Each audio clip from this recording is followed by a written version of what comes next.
लखनऊ में 24 दिसंबर को पहली बार दिखा तेंदुआ अब भी खुला घूम रहा है। खुले में घूम रहे तेंदुए के खौफ से लोगों के पसीने छूटे हुए हैं। 24 दिसंबर की रात को पहली बार लखनऊ में तेंदुआ देखा गया था और तब से वो यहाँ के अलग अलग इलाकों में दहशत फैला चुका है। लखनऊ के कल्याणपुर इलाके में तो वन विभाग के हाथ आते आते भाग निकला था। वहां ऑपरेशन के समय उसने एक शख्स पर हमला कर दिया था और जाल से छूटकर भाग निकल गया था। अब 26 दिसंबर से तेंदुए का कुछ भी अता पता नहीं चल पाया है, लेकिन इस बात ने वहां के लोगों की हालत और खराब कर दी है, क्योंकि डर है कि तेंदुआ कहीं छिपा बैठा हो। ऐसे में तेंदुए को पकड़ने के लिए वन विभाग और पुलिस की टीम मोर्चा खोले हुए है। इस बीच लखनऊ में तेंदुए की फैलाई दहशत के कई वीडियो सामने आ रहे हैं। इनमें तेंदुए के एक पालतू कुत्ते के शिकार करने का रोंगटे खड़े करने वाला वीडियो भी खूब वायरल हो रहा है, जिसे लखनऊ में घूम रहे तेंदुए का ही बताया जा रहा है। वीडियो एक मकान के अंदर लगे सीसीटीवी कैमरे का है, जिसमें घर का पालतू कुत्ता बरामदे से गेट को ताकता नजर आया। शायद उसे पता लग गया था कि गेट के उस तरफ कोई घात लगाकर बैठा है, इसलिए वो लगातार भौंकता दिखा। कुत्ता गेट की तरफ बढ़ा भी, लेकिन उसने अपने सामने जो देखा उसकी दहशत के मारे वो उल्टे पांव दौड़ पड़ा। कुत्ते के भागते ही मौके की तलाश में बैठा तेंदुआ एक छलांग में दीवार फांदकर मकान के अंदर घुसा है। इसके बाद की जो तस्वीर सामने आई उसमें कुत्ता तेंदुए का शिकार बना नजर आया। उसकी गर्दन तेंदुए के चीर देने वाले पैने दांतों में फंसी थी। इसके बाद तेंदुआ कुत्ते को लेकर तुरंत 9-2-11 हो गया। वहीं सामने आए एक दूसरे वीडियो में एक गली में एक शख्स और एक कुत्ता अपनी जान बचाने के लिए दौड़ते दिखे। तेंदुआ ठीक उनके पीछे ही था। वो दोनों तो भाग निकले, लेकिन तभी पास के एक मकान से एक आदमी गेट खोलकर बाहर निकलता नजर आया। उसे कोई खबर नहीं थी कि गली में कौन घूम रहा है। तभी उसके सामने से तेंदुआ भागता हुआ आया। वो तो शुक्र रहा कि उस आदमी ने तेंदुए को देख लिया और तुरंत अपना गेट बंद कर लिया। ऐसे में जब मकान में एंट्री नहीं मिली तो तेंदुआ आगे बढ़ गया। लेकिन इसके बाद भी तेंदुए का आतंक नहीं थमा और वो घनी आबादी वाले लखनऊ के कल्याणपुर इलाके में पहुंच गया, जिसकी सूचना मिलते ही पुलिस और वन विभाग की टीम ने इलाके में चप्पे चप्पे पर अपना पहरा डाल दिया। लेकिन तेंदुआ इतना शातिर निकला कि उसने एक शख्स पर हमला कर दिया। हाथ आते आते भी वो बचकर भागता नजर आया।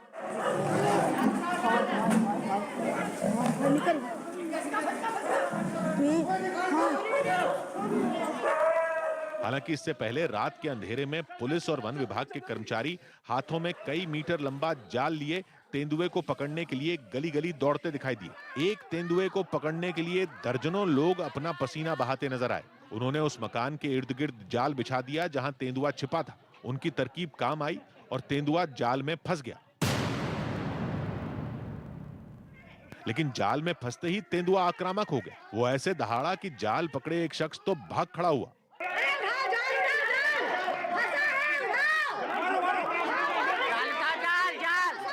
फिर एक दूसरे शख्स ने हिम्मत दिखाई और वो जाल लेकर तेंदुए के बेहद करीब पहुंच गया। लेकिन चंगुल से निकलने के लिए तेंदुए ने अपना असली अवतार ले लिया और उस शख्स पर झपट पड़ा। तेंदुए के हमले ने हर किसी के हाथ पांव फुला दिए और लोगों के हाथ से जाल की पकड़ ढीली पड़ गई।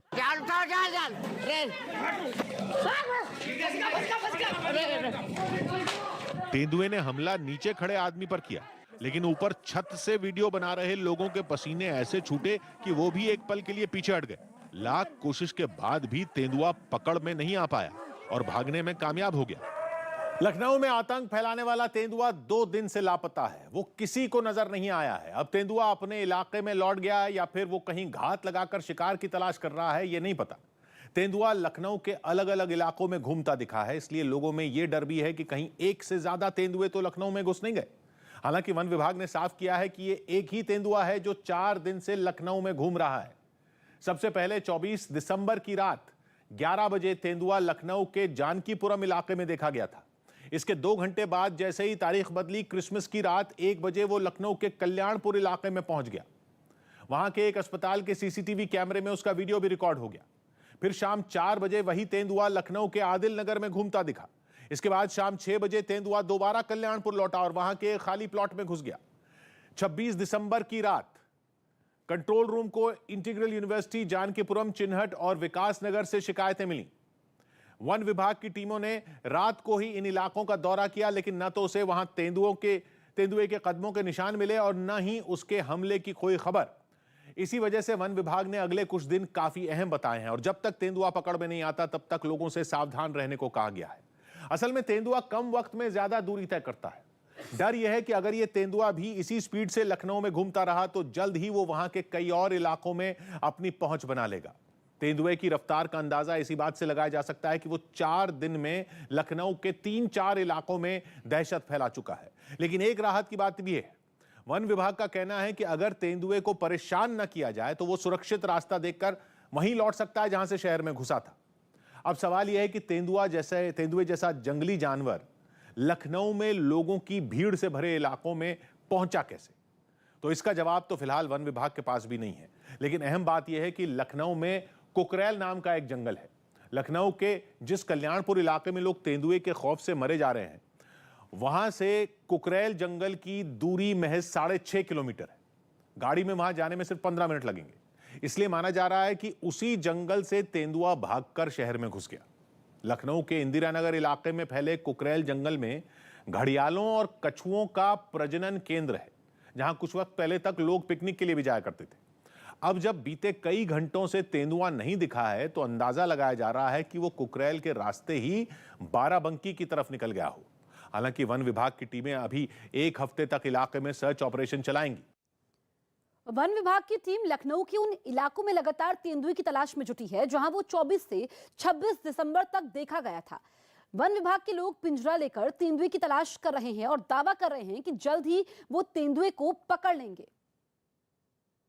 लखनऊ के आदिल नगर के निवासियों की रातों की नींद गायब है तेंदुए की वजह से, और इस वजह से लोगों के अंदर का जो दहशत है उसे दूर करने के लिए वन विभाग की टीम जो है लगातार पेट्रोलिंग कर रही है। अभी हल्की हल्की बारिश हो रही है, लेकिन उसके बावजूद जो वन विभाग की टीम है वो लगातार पेट्रोलिंग कर रही है ताकि लोगों के अंदर जो दहशत है तेंदुए को लेकर वो दूर हो जाए। यहाँ पर आप देख सकते हैं सबसे पहले तस्वीर, बड़ा बड़ा पिंजरा अगर देखा जाता है, कहीं से लोकेशन मिलता है तेंदुए का, तो इन्हीं पिंजरे में कैद करके, इसी पिंजरे में कैद करके तेंदुए को यहाँ से लेकर जाया जाएगा। दूसरी एक तस्वीर हम आपको दिखाना चाहेंगे। देखिए हल्की हल्की बारिश हो रही है इस वक्त, और यहाँ पर आप देखिए वन विभाग के जो कर्मचारी हैं वो लगातार मुस्तैद हैं, और जैसे ही इन्हें कहीं से भी कॉल मिलेगी कि उन्हें फलाना इलाके में तेंदुए देखा गया है, तो उस इलाके में तुरंत वो ये जो कर्मचारी हैं वो तुरंत वहां पर मूव कर जाएंगे। देखिए दूसरी तरफ हल्की हल्की बारिश हो रही है। ठंड लग रही है? हाँ ठंड लग रही है। उसके बावजूद खड़े हैं आप लोग यहाँ? हाँ ड्यूटी हमारी करनी है। ड्यूटी है, करनी है। कहीं से कॉल आई आप लोगों को पास? अभी तो नहीं, कहीं से कॉल नहीं आई है अभी नहीं। तेंदुआ सबसे पहले लखनऊ के जानकीपुरम में देखा गया था, लेकिन जल्द ही उसकी दहशत आसपास के इलाकों में भी फैल गई। वन विभाग की टीम लगातार उन इलाकों की तलाश में सर्च ऑपरेशन चला रही है जहां तेंदुआ देखा गया था, लेकिन अभी भी उनके हाथ खाली ही हैं। नवाबों का शहर लखनऊ इस वक्त एक तेंदुए का आतंक झेल रहा है। यहाँ की तस्वीरें आपको दिखाएंगे क्योंकि हम खुद यहाँ पर आप पहुंचे हैं जानकीपुरम इलाके में, आखिर देखने यहाँ का माहौल कैसा है। जानकीपुरम इलाके की बात करें या फिर कल्याणपुर इलाके की बात करें, ये 2 इलाके ऐसे हैं जहाँ पर लगातार हड़कंप मचा हुआ है क्योंकि सीसीटीवी कैमरे में जब तेंदुए को देखा गया उसके बाद से ही लगातार यहाँ के लोग दहशत में। एक बार यहाँ की तस्वीरें दिखाना आपको चाहेंगे। आप देख सकते हैं कि सुनसान इलाका है, लोग घरों से बाहर नहीं निकल रहे हैं। इक्का दुक्का ही लोग डर के अगर उनको जरूरत है तो ही वो घर से बाहर निकल रहे हैं। और जहां पर भी आप पूरी सड़क को देखेंगे इस वक्त पूरी सड़क खाली है, लोग अपने घर में ही दुबके हैं क्योंकि 26 दिसंबर को रात 11 से 12 बजे के बीच में यहां पर इंटीग्रल गर्ल्स कॉलेज के मेस में तेंदुए को देखा गया, जिसके बाद से वहां पर स्टूडेंट्स में हड़कंप मच गया और उसके बाद जानकीपुरम के इलाके में उसको देखा गया। और साथ साथ यहाँ जो ये जानकीपुरम इलाका है यहाँ पर अब उसकी दहशत देखने को मिल रही है। इसी वजह से लोग अपने घरों में दुबके हुए हैं। के सहरसा में जमीन विवाद की वजह से कांग्रेस कार्यकर्ताओं और लोगों के बीच जबरदस्त मारपीट हो गई, जिसका वीडियो वायरल हो गया। यह विवाद बरसों से चले आ रहे कांग्रेस के सेवा सदन से जुड़ी जमीन का बताया जा रहा है, जहां कांग्रेस के स्थापना दिवस से जुड़े कार्यक्रम के बारे में बातचीत करने के लिए एक बैठक बुलाई गई थी और मीटिंग के दौरान ही दूसरे पक्ष के लोग वहां पहुंचकर तोड़फोड़ करने लगे। एक दिन पहले हुए इस बवाल का जो वीडियो वायरल हुआ उसमें कांग्रेस कार्यकर्ता और दूसरे पक्ष के लोग एक दूसरे से मारपीट करते नजर आए। उन्हें देखकर ऐसा लगा कि वो एक दूसरे को बख्शने के मूड में नहीं है, क्योंकि जिसे कुर्सी मिली उसने कुर्सी उठाई और जिसे डंडा मिला उसने डंडा उठा लिया, जिसके बाद दोनों पक्षों के लोग एक दूसरे पर टूट पड़े।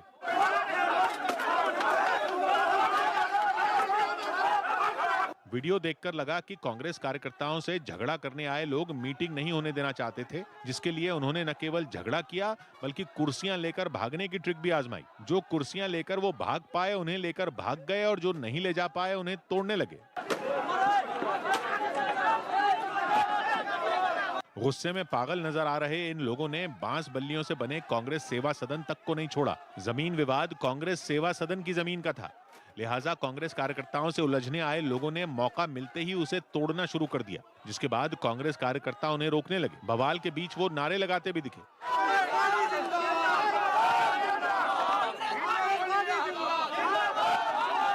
झगड़े में कई लोग घायल भी हुए और दोनों पक्षों की ओर से पुलिस से शिकायत की गई।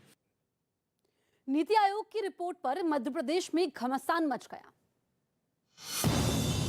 नीति आयोग की एक रिपोर्ट में स्वास्थ्य सेवाओं के मामले में मध्य प्रदेश को देश के 19 बड़े राज्यों की लिस्ट में 17वें स्थान पर रखा गया, जिसे कांग्रेस ने लपकने में देर नहीं लगाई और रिपोर्ट के बहाने शिवराज सरकार को निशाने पर ले लिया। स्वास्थ्य सेवाओं में हम फिसड्डी सबसे पीछे आ गए। ये शिवराज सिंह जी के 17 साल के कामों का हिसाब है। विपक्ष के हमलों के बीच नीति आयोग की इस रिपोर्ट पर शिवराज सरकार की ओर से भी सफाई सामने आई। इस तरह की रिपोर्ट्स हमें अपनी समीक्षा करने और आगे आने वाले समय में सभी चीजों को दुरुस्त करने के लिए बहुत महत्वपूर्ण होते हैं।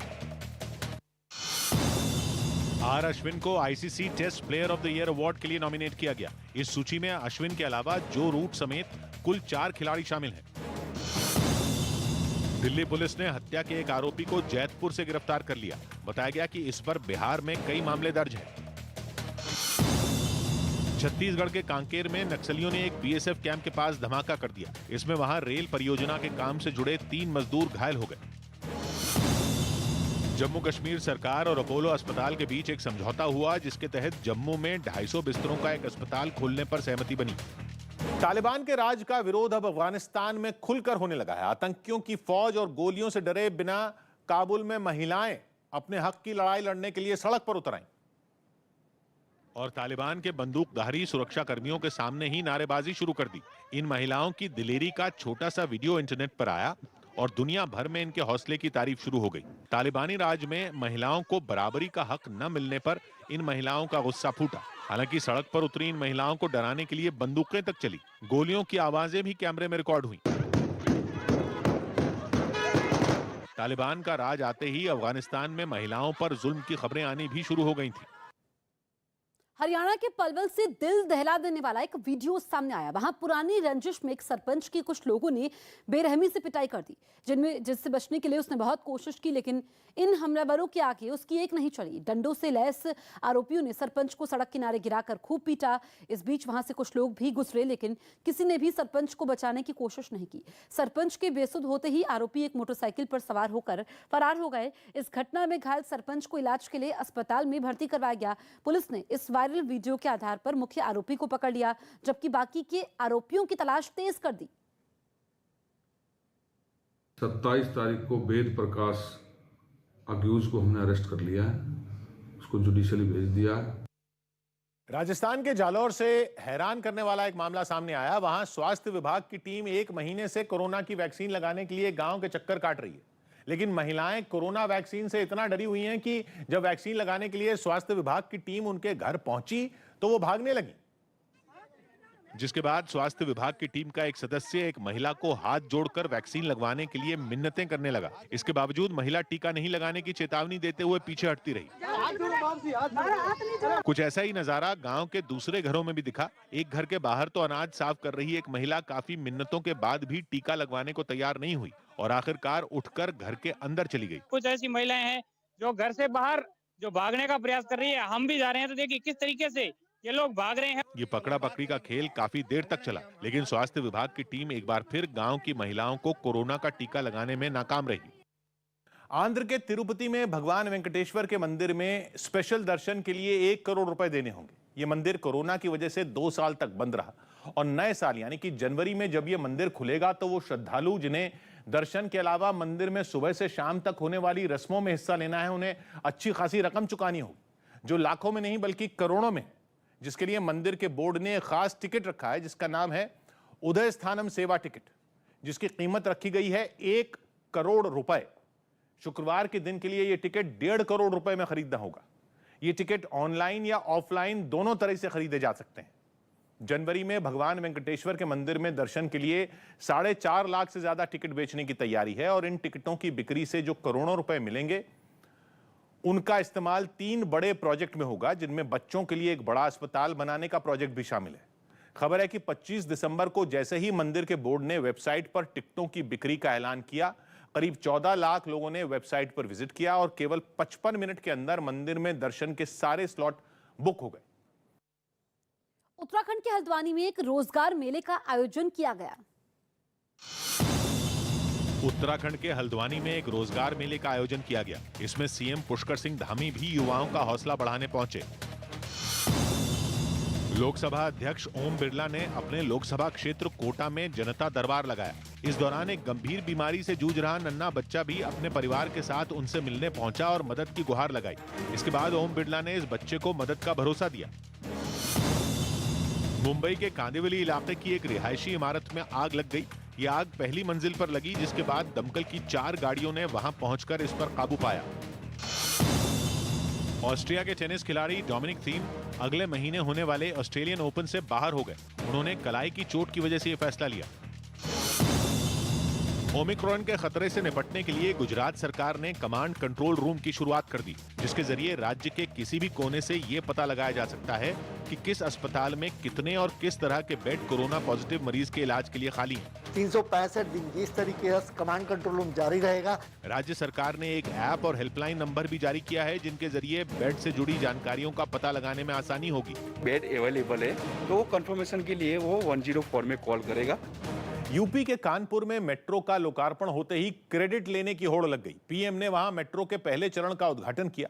उन्होंने 2019 में कानपुर मेट्रो का शिलान्यास किया था और उसके पहले चरण का उद्घाटन भी पीएम ने ही किया। कानपुर मेट्रो को हरी झंडी दिखाने के बाद प्रधानमंत्री ने उसमें सफर किया। मेट्रो में सफर करने से पहले उन्होंने अपना टिकट भी दिखाया। उनके साथ राज्य के मुख्यमंत्री योगी आदित्यनाथ और केंद्रीय मंत्री हरदीप सिंह पुरी ने भी मेट्रो की सवारी की। सफर के दौरान पीएम ने बीच में पड़ने वाले मेट्रो स्टेशन पर खड़े लोगों का हाथ हिलाकर अभिवादन भी किया, जिसके बाद वो कानपुर में एक सभा में पहुंचे, जहां उन्होंने विकास के काम के लिए योगी सरकार की पीठ थपथपाई और डंके की चोट पर कहा कि उनकी सरकार जो काम शुरू करती है उसे समय पर पूरा करके दिखाती है। कानपुर मेट्रो के निर्माण को ये काम हमारी सरकार में शुरू हुआ और हमारी ही सरकार इसका लोकार्पण भी कर रही है।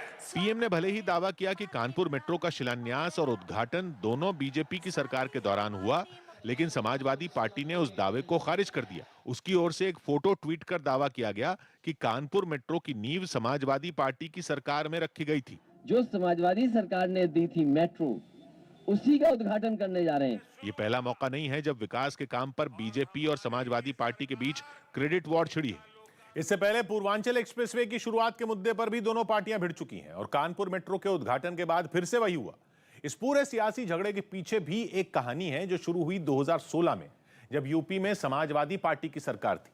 उस समय भी कानपुर मेट्रो का शिलान्यास हुआ था, लेकिन सितंबर 2017 में केंद्र सरकार ने कानपुर मेट्रो पर फिर से डीपीआर यानी कि डिटेल्ड प्रोजेक्ट रिपोर्ट मांगी।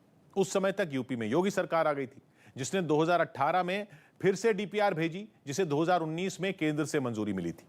केंद्र ने 2019 के फरवरी महीने में मंजूरी दी थी और मार्च में प्रधानमंत्री ने कानपुर मेट्रो का शिलान्यास किया था, जिसके बाद नवंबर 2019 में काम शुरू हो गया और करीब 2 साल बाद कानपुर मेट्रो के पहले चरण का उद्घाटन भी हो गया। मेट्रो के पहले फेज में करीब 9 किलोमीटर लंबी लाइन शुरू हुई है, जो प्रोजेक्ट के पूरा होने पर 32 किलोमीटर हो जाएगी। कानपुर मेट्रो से एक स्टेशन से दूसरे स्टेशन तक जाने के लिए लोगों को 10 रुपए किराया देना होगा। इसके अलावा 2 स्टेशन तक जाने के लिए 15 रुपए और 3 से 6 स्टेशन तक सफर करने के लिए 20 रुपए देने होंगे। बचपन का प्यार गाने का वीडियो वायरल होने से सुर्खियों में आए सहदेव दिर्दो एक सड़क हादसे में गंभीर रूप से घायल हो गए। छत्तीसगढ़ के सुकमा में वो अपने दोस्तों के साथ एक स्कूटर पर बैठकर जा रहे थे, लेकिन सड़क पर अचानक उनका स्कूटर फिसल गया, जिसकी वजह से सहदेव दिर्दो के सिर में गंभीर चोट लग गई और आनंद फानन में उन्हें सुकमा के जिला अस्पताल में भर्ती करवाया गया। लेकिन उनकी नाजुक हालत को देखते हुए डॉक्टरों ने उन्हें बेहतर इलाज के लिए जगदलपुर भेज दिया। छत्तीसगढ़ के मुख्यमंत्री भूपेश बघेल ने सहदेव की बेहतर इलाज के लिए डीएम को निर्देश दिए हैं। सिंगर बादशाह ने भी सहदेव की सलामती के लिए दुआ की है और ट्विटर पर जानकारी दी कि वो परिवार के संपर्क में हैं। छत्तीसगढ़ के नक्सल प्रभावित इलाके सुकमा के एक छोटे से गांव के रहने वाले सहदेव का बचपन का प्यार गाना सोशल मीडिया पर इतना वायरल हुआ था कि मशहूर सिंगर बादशाह ने इसे एक वीडियो एल्बम में भी इस्तेमाल किया। अमेरिका के कई इलाकों में हुई जबरदस्त बर्फबारी ने लोगों की मुसीबत बढ़ा दी। मौसम में आए इस खतरनाक बदलाव के लिए आर्कटिक ब्लास्ट यानी कि आर्कटिक महासागर और उसके आसपास के इलाकों से आने वाली बर्फीली हवाओं को जिम्मेदार बताया गया, जिसकी वजह से कई इलाके तो बर्फ में जमे नजर आए। सबसे खराब हालात दिखे सियाटल के, जहां इतनी बर्फ गिरी कि पूरा शहर ही ठप पड़ गया। वहां के हवाई अड्डे से जो तस्वीरें सामने आई उनमें रनवे ही नहीं, हवाई जहाजों पर भी बर्फ जमी दिखी। विमान उड़ान भर सकें इसके लिए काफी कोशिश भी की गई, लेकिन बर्फीले तूफान के आगे किसी की एक न चली।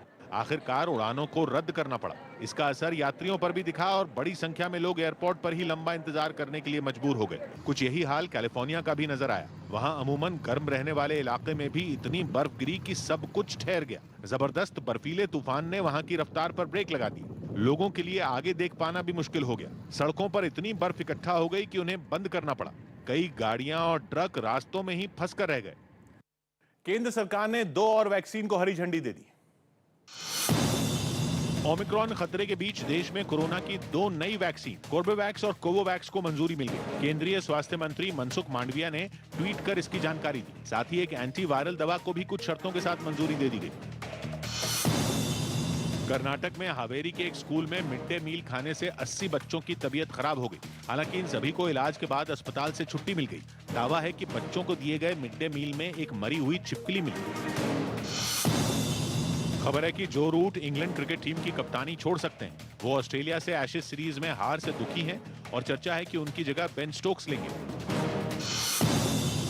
आरोप है कि महाराष्ट्र के यवतमाल में पिछले 3 दिन में 3 बच्चों पर तेजाब जैसी चीज से हमला किया गया, जिससे वहां लोगों में हड़कंप मच गया। अब इस मामले में पुलिस ने केस दर्ज कर लिया और वो उन इलाकों में लगे सीसीटीवी वीडियो की पड़ताल में जुट गई।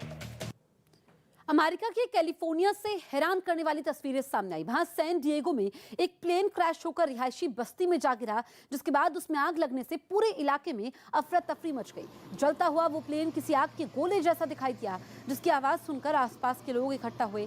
इसके बाद दमकल विभाग के लोगों ने मोर्चा संभालते हुए उस पर पानी की बौछार शुरू कर दी। उससे उठने वाले धुएं ने लोगों का सांस लेना तक मुश्किल कर दिया।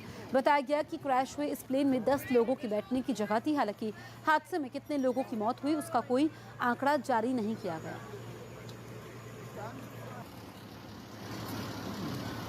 रूस ने अपने सोयूज रॉकेट की मदद से वनवेब उपग्रहों की नई खेप अंतरिक्ष में पहुंचा दी।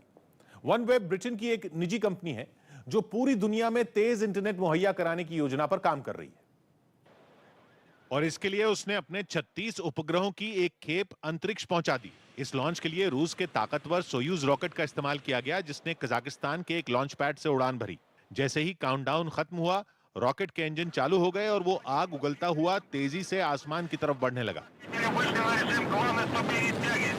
थोड़ी देर में ही वो आसमान में काफी ऊंचाई तक पहुंच गया। बाद में उसने सभी उपग्रहों को उनकी तय कक्षा में कामयाबी के साथ छोड़ दिया। ऑस्ट्रेलिया ने एशेज सीरीज 3-0 से जीत ली।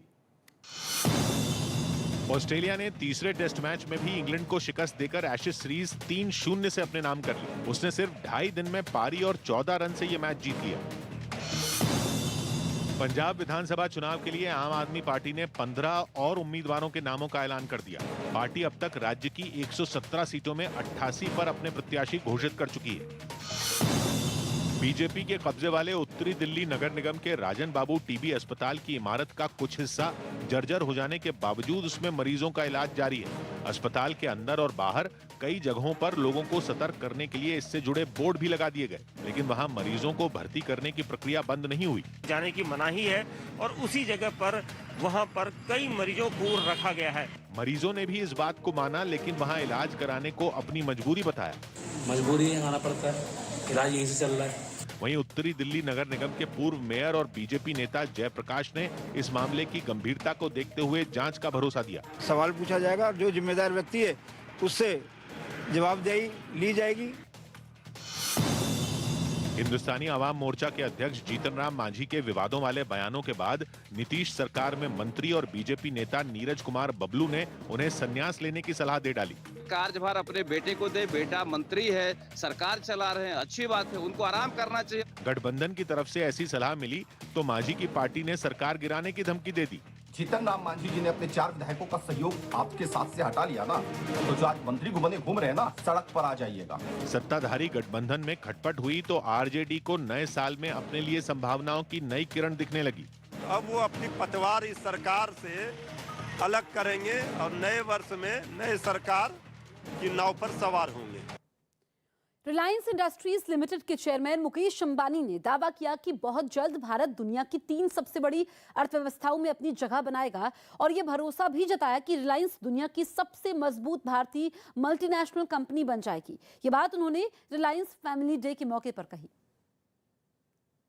As we enter the second half of Reliance's golden decade, I can tell you that the future of our company looks brighter to me than ever before. I can confidently make 2 predictions. First, India will become one of the top 3 economies in the world. And second, Reliance will become one of the strongest and most reputed Indian multinational companies in the world. Delhi के पास हरियाणा के फरीदाबाद से चौंकाने वाली एक घटना सामने आई, जहां के तिगांव में पानी की निकासी को लेकर हुए झगड़े में पड़ोसियों पर दिल्ली पुलिस के एक सब इंस्पेक्टर के बेटे की हत्या का आरोप लगा। पुलिस ने इस मामले में केस दर्ज कर आरोपियों की तलाश शुरू कर दी। लेकिन मामूली विवाद में हत्या की घटना से आसपास सनसनी फैल गई और पीड़ित के घर में मातम पसर गया। आरोपों के मुताबिक नाली की सफाई और पानी निकालने के मुद्दे पर झगड़ा शुरू हुआ तो सब इंस्पेक्टर के पड़ोसी पूरे परिवार के साथ बाहर निकल आए, जिनके पास चाकू थे। आरोपियों ने पंकज और उसके भाई विनीत पर चाकुओं से हमला कर दिया। हमले में पंकज बुरी तरह घायल हो गया, जिसे इलाज के लिए अस्पताल ले जाया गया, जहां डॉक्टरों ने उसे मृत घोषित कर दिया। एक तो इसमें राहुल है, मेन पवन है, और राहुल ने मेरे को चक्कू मारा था, पवन ने और उसको मारा था। पंकज की मौत की पुष्टि होते ही परिवार के लोग अस्पताल के बाहर बिलखते दिखे। पुलिस ने शव को पोस्टमार्टम के लिए भेज दिया। बताया गया कि दोनों पड़ोसियों में पुरानी रंजिश थी। कोरोना वायरस का नया वेरिएंट ओमिक्रॉन पूरी दुनिया के साथ साथ भारत के लिए खतरनाक बनता जा रहा है। ओमिक्रॉन अब तक 20 राज्यों में फैल चुका है और देश के अंदर इसके अब तक 650 से ज्यादा मरीज मिल चुके हैं। महाराष्ट्र में सबसे ज्यादा 167 मरीज अब तक मिल चुके हैं, तो वहीं दिल्ली दूसरे नंबर पर है, जहां ओमिक्रॉन के अब तक 165 मामले सामने आए हैं।